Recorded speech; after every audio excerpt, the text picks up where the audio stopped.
So I wanted to get this out real quick, an update on Jassy Correia. Prosecutor detailed disturbing evidence in the case against Louis Coleman, charged with kidnapping of Jassy Correia. Louis Coleman III, the man who allegedly abducted Jassy Correia on February 24th after she left a Boston club, had her body, a cutting tool, and pliers inside of his vehicle when Delaware troopers caught him 4 days later, records show. The chilling details were contained in an affidavit filed Sunday in the U.S. District Court in Boston, where Coleman, 32 of Providence, is charged with kidnapping resulting in death, a felony count that could potentially bring the death penalty. On Monday, Coleman appeared in the federal courtroom in Delaware, where he waived his right to detention and preliminary hearings in the state, clearing the way for him to eventually be returned to Massachusetts, prosecutors said. He will be transferred to Boston at a date to be determined, authorities said. No lawyer was listed for Coleman in the court filings. An 11-page affidavit filed in the case said that after Delaware troopers stopped Coleman on the afternoon of February 24th on Interstate 95 near Wilmington, Delaware, Coleman said, "She's in the trunk." Wow. Investigators retrieved a suitcase from the trunk that contained the body of Correia, 23, who had significant bruises and blood about her face, was bound with gray duct tape, and had white powdery residue all over her body, believed to be baking soda, the affidavit said. Andrew E. Lelling, the U.S. Attorney for Massachusetts, said Sunday that the authorities have probable cause to believe Coleman killed Correia, who apparently died from strangulation and a blunt force trauma.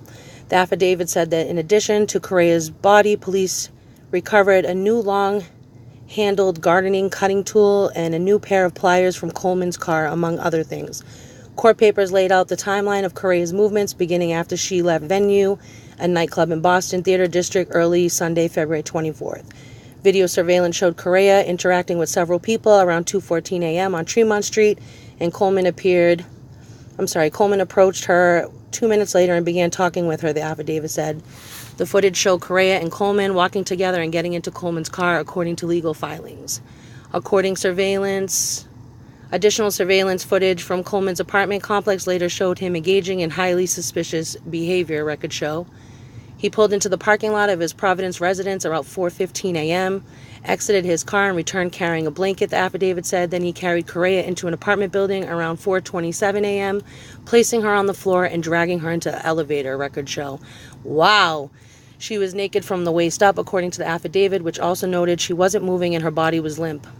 On February 26, the same day Correia's father reported her missing, Coleman went to Walgreens in Providence and bought 3 Tyvek suits, duct tape, 2 candles, electrical tape, a mask, surgical gloves, 2 pairs of safety goggles, an odor respirator, and CLN release bleach bath, the filing said. Shortly before 10 p.m. on February 27th, Coleman entered his apartment with a large suitcase with bright blue piping. The suitcase appeared new with sales tags on it, the filing said. At 1:15 a.m. on February 28th, affidavit said he wheeled the suitcase out of his building and lifted it with some difficulty into his trunk of his car.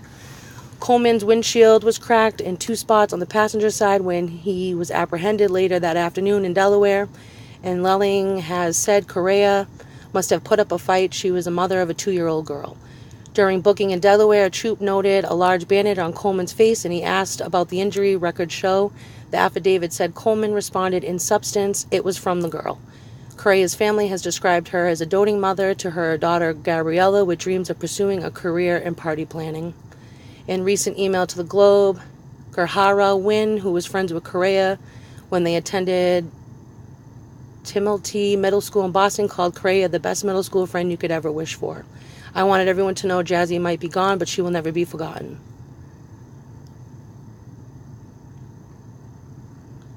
So there's an update.